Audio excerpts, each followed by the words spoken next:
विरोधी पक्षाचा 293चा प्रस्ताव काल सभागृहामध्ये चर्चेला आला। रात्री 8:20 चर्चा सुरू झाली। विरोधी पक्षातील जवळजवळ 17 सदस्यांनी त्यामध्ये भाग घेतला। मोठमोठे विधिमंडळातील विरोधी पक्षाचे नेते जे 4-4, 5-5 वेळा निवडून आलेले आहेत त्यांनी आपली भूमिका स्पष्ट केली, आपलं म्हणणं सभागृहामध्ये मांडलं आणि त्याचबरोबर रात्री 1:18 सभागृह चालू होतं। राज्याचा मंत्री म्हणून माननीय मुख्यमंत्री आणि दोन्ही उपमुख्यमंत्र्यांनी दिलेल्या निर्देशानुसार मी सभागृहामध्ये हजर होतो आणि सर्व सदस्यांच्या भावना, आपल्या मतदारसंघातले विषय, प्रामुख्याने मुंबईच्या SRA किंवा नगरविकास खात्याच्या संदर्भात काही भावना सर्व सन्माननीय सदस्यांनी उपस्थित केल्या होत्या, त्या जाणून घेतल्या आणि त्याचं विश्लेषण करून त्या संदर्भात शासनाच्या वतीनं आम्ही उत्तर देऊच। परंतु त्यावेळेस सभागृहामध्ये अधिकारी कुणीही उपस्थित नव्हते अशी भावना सदस्यांनी केली आणि त्याचबरोबर पीठासीन अधिकाऱ्यांनी सुद्धा ती अतिशय आपली भावना त्या सभागृहामध्ये व्यक्त केल्यानंतर त्या अधिकाऱ्यांवर कारवाई करावी अशी सुद्धा मागणी काही सदस्यांनी केली। प्रामुख्यानं राज्याचे मुख्यमंत्री आणि दोन्ही उपमुख्यमंत्र्यांनी गेल्या कॅबिनेटमध्ये असा निर्णय घेतला होता की जसे सभागृहामध्ये मंत्री आणि सदस्यांनी उपस्थित राहणं गरजेचं आहे, त्याचबरोबर सगळ्या अधिकाऱ्यांनी सुद्धा त्या संदर्भातील चर्चा उपस्थित असताना, त्याच्या खात्या संदर्भात चर्चा उपस्थित असताना त्या ठिकाणी उपस्थित राहणं गरजेचं आहे। परंतु एकही अधिकारी काल उपस्थित नव्हता, ही दुर्दैव आहे। मला असं वाटतं माननीय मुख्यमंत्र्यांच्या कानावर ही गंभीर घटना मी घालणारच आहे आणि त्या संदर्भात ते कारवाई काहीतरी करतीलच। परंतु 293च्या चर्चेमध्ये भाग घेत असताना मोठे जे पुढारी आहेत ते मात्र निघून गेले होते। सर्वसामान्य जे पहिले टर्मवाले, दुसरे टर्मचे आमदार रात्री 1:20 सभागृहामध्ये थांबलेले होते आणि त्यांनी आपल्या भावना व्यक्त केल्या। निश्चितपणे सकारात्मक उत्तर शासनाच्या वतीने त्यांना देण्यात येईल। ठाण्यातल्या TDR घोटाळा प्रकरणी काल सभागृहामध्ये चर्चा झाली। लोकशाही मराठीने हा खरं तर मुद्दा उपस्थित केला होता, काय एकूणच चर्चा झाली? नाही, ठाण्यामध्ये आणि प्रामुख्याने माझ्याच मतदारसंघामध्ये वन खात्याच्या अखत्यारीतरित्या असलेल्या एका खाजगी जमिनीच्या संदर्भात जितेंद्र आव्हाड जे ठाण्याचे सदस्य आहेत त्यांनी आपल्या भावना व्यक्त केल्या होता। त्यांनी आरोपसुद्धा त्या TDRच्या संदर्भात केले होते। त्या ठाण्याचा त्या भागाचा आमदार आणि राज्याचा मंत्री म्हणून मी सुद्धा जागेवर जाऊन पाहणी केली होती। मी सुद्धा माझं पत्र महापालिका आयुक्तांना त्या संदर्भात दिलेलं आहे। शेवटी माननीय सर्वोच्च न्यायालयानं काही जर निर्णय घेतले असते, त्यावर काही निर्देश दिले होते तर त्याचं पालन करणं राज्याचं आणि प्रामुख्यानं ह्या महाराष्ट्र शासनाचं कर्तव्य आणि माननीय उच्च न्यायालय आणि माननीय सर्वोच्च न्यायालय जो काही निर्णय घेईल तो निर्णय बंधनकारक करून आम्ही त्या पद्धतीनं कारवाई करण्याच्या सूचना महापालिका आयुक्तांना केलेल्या आहेत। केंद्रीय मंत्री नितीन गडकरी यांनी 2020 साली मुख्य सचिवांना पत्र लिहिलं होतं की बजरंग खरवाटे नावाचे एक अधिकारी आहेत, ते भ्रष्ट आहेत, त्यांची हकालपट्टी करा। मात्र अजूनही ते कार्यरत आहेत, पदावर आहेत आणि वसुली रॅकेट त्यांचं अजूनही सुरू आहे। तुम्ही काही कारवाई करणार का? माननीय नितीन गडकरी साहेबांचं जे पत्र जे आहे ते माझ्या तर वाचनात आलेलं नाही, परंतु तुम्ही म्हणताय त्या व्यक्तीची राज्य शासनाच्या माध्यमातून चौकशी करण्याचे निर्देश परिवहन मंत्री म्हणून मी, उपमुख्यमंत्री म्हणून एकनाथ शिंदे साहेबांनी, कारण प्रवीण दरेकरांनी तो मुद्दा सभागृहामध्ये उपस्थित केला होता आणि त्याचबरोबर मुख्यमंत्र्यांनी सदरचं प्रकरण जे आहे ते प्रकरण आम्ही EOWकडे वर्ग केलेला आणि EOWच्या माध्यमातून त्याची चौकशी करण्याच्या सूचना माननीय मुख्यमंत्र्यांनी अधिकृतरित्या दिलेल्या आहेत।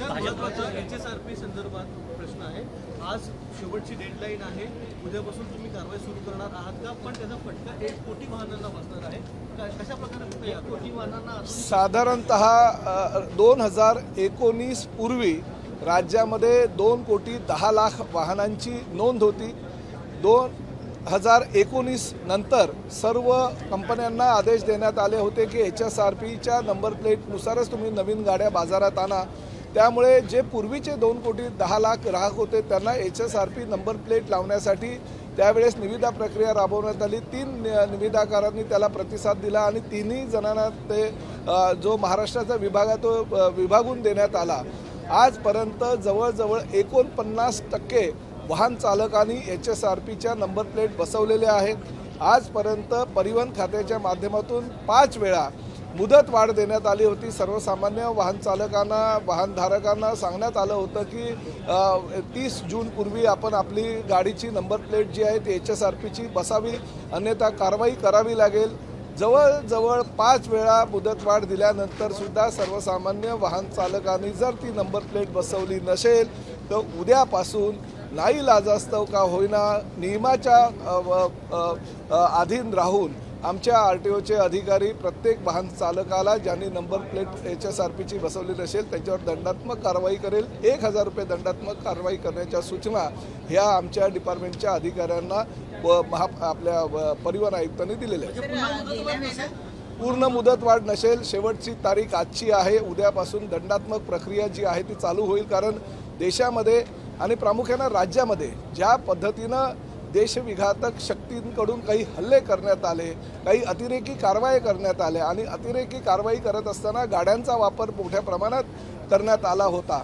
आणि HSRP नंबर प्लेट ही सुरक्षिततेच्या दृष्टिकोनातनं फार महत्त्वाची आहे. भविष्यामध्ये ही HSRPची नंबर प्लेट प्रत्येक जर गाडीला असेल तर RTO अधिकाऱ्यांना आणि पोलिसांना ती गाडी शोधणं फार अधिक गरजेचं होणार आहे आणि त्या माध्यमातून ते सुरक्षितता राज्याच्या दृष्टीनं महत्त्वाची घेऊन हा निर्णय तत्कालीन सरकारनं आणि तत्कालीन मंत्री महोदयांनी घेतला होता.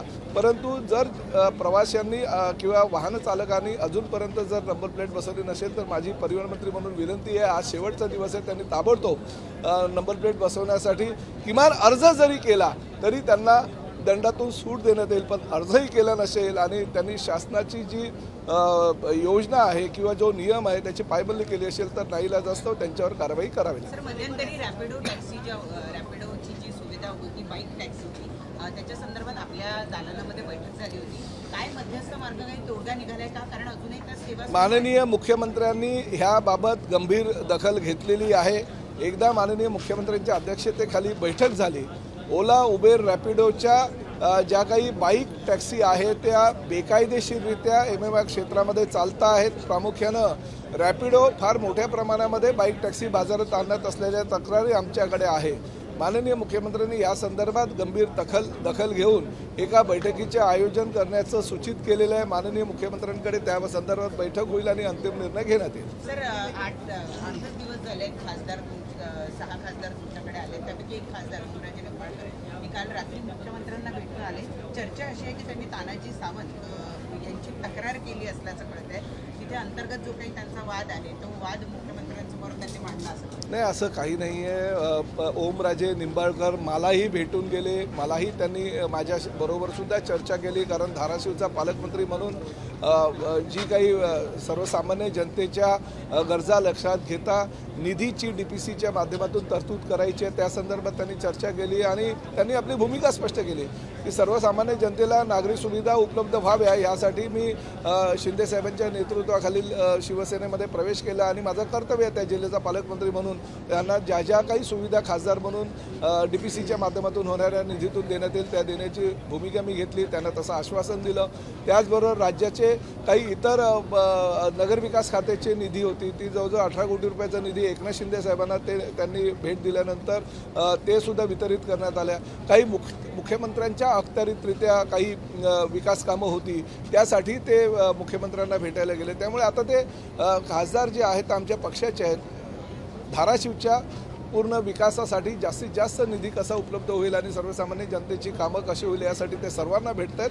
त्याचाच एक भाग म्हणून त्या मुख्यमंत्र्यांना भेटले होते. केंद्रीय मंत्रिमंडळ विस्तार होतोय अशी चर्चा आहे आणि श्रीकांत शिंदे यांना कॅबिनेट मिनिस्टर मिळत आहे असं सुद्धा गोष्टी कानावर येतात. तुमची काय प्रतिक्रिया आहे? नाही बघा, ह्या ठाणे जिल्ह्याचं 3 वेळा प्रतिनिधित्व करणारे डॉक्टर श्रीकांत शिंदे हे फक्त एकनाथ शिंदे साहेबांचे चिरंजीव म्हणून त्यांनी नावलौकिक कमावला नाही तर ह्या देशाचं प्रतिनिधित्व करत असताना ठाणे जिल्ह्याला एक वेगळ्या स्थानावर ते घेऊन गेले. आपल्या मतदारसंघ जो कल्याण लोकसभा मतदारसंघ आहे त्या मतदारसंघामध्ये हजारो करोडो रुपयाची त्यांनी विकास कामं केलेली आहे आणि ते नेतृत्व करत असताना लोकसभेमध्ये त्यांच्या भाषणाच्या सुद्धा अनेक ज्या चित्रफिती आहे ते उपलब्ध झालेल्या आहेत. त्यामुळे फक्त जिल्ह्याचं मतदारसंघाचं किंवा राज्याचं नेतृत्व नाही तर ते देशाचं नेतृत्व त्यांनी सिद्ध केलेलं आहे. एवढंच नव्हे तर पंतप्रधान नरेंद्र मोदी साहेब यांनी श्रीकांत शिंदे यांना भारताचं प्रतिनिधित्व करायला जगामध्ये सुद्धा पाठवलं होतं आणि यशस्वीरित्या त्यांनी तब्बल 2 वेळा जगामध्ये जाऊन भारताचं प्रतिनिधित्व केलं. त्याबद्दल त्यांचं जेवढं कौतुक करावं तेवढं कमीच आहे. एकनाथ शिंदे साहेबांचा मुलगा म्हणून नव्हे तर ह्या कल्याण लोकसभेचा यशस्वी खासदार, राज्याचं नेतृत्व करणारे एक तरुण उमदा खासदार आणि देशामध्ये भारताचं प्रतिनिधित्व परदेशामध्ये सुद्धा जाऊन चांगल्या प्रकारे करणारे एक खासदार जर ह्या मंत्रिमंडळाच्या विस्तारामध्ये जर कॅबिनेट मंत्री होत असेल तर अतिशय आनंदाची गोष्ट आहे. फक्त एकनाथ शिंदे साहेबांचा मुलगा म्हणून नव्हे तर त्यानं त्याचं स्वकर्तृत्व त्याने सिद्ध केलेलं आहे आणि त्यामुळे त्याची ती तयारी आहे आणि त्याची ती मानसिकता सर्वसामान्य शिवसैनिकांच्या माध्यमातून आम्ही सुद्धा करणार. ते तर मंत्रीपद नको असं म्हणतात, परंतु आमची इच्छा आहे की त्यांनी मंत्रीपद स्वीकारावं. भाजपचे नरेंद्र मेहता यांनी काशीगाव मेट्रो स्थानकातली 133 चौरस मीटरची जागा अडवली होती. आता त्या बदल्यात मीरा भाईंदर हे 24 कोटी रुपये तब्बल रोखीनं देते TDR-ऐवजी. जगातील 7 आश्चर्य आहे आणि हे जगातलं आता मीरा भाईंदरमधलं 8वं आश्चर्य आहे की अवघ्या 133 मीटरसाठी 24 कोटी 24 लाख रुपये जर महापालिका त्यांना देत असेल. जी जागा ताब्यामध्ये गेल्या अनेक वर्षापासून महापालिकेची आहे, रस्ता आहे, गटार झालेला आहे, फुटपाथ झालेला आहे आणि फक्त मेट्रोचा एक पिलर जो त्यांच्या विरोधामुळे गेल्या अनेक वर्षापासून बंद होता आणि त्यामध्ये जिना जो उतरणारा आहे त्यासाठी लागणारे 133 मीटरच्या जागेचे जर 24 लाख रुपये महापालिका देत असेल तर जगातलं 8वं आश्चर्य.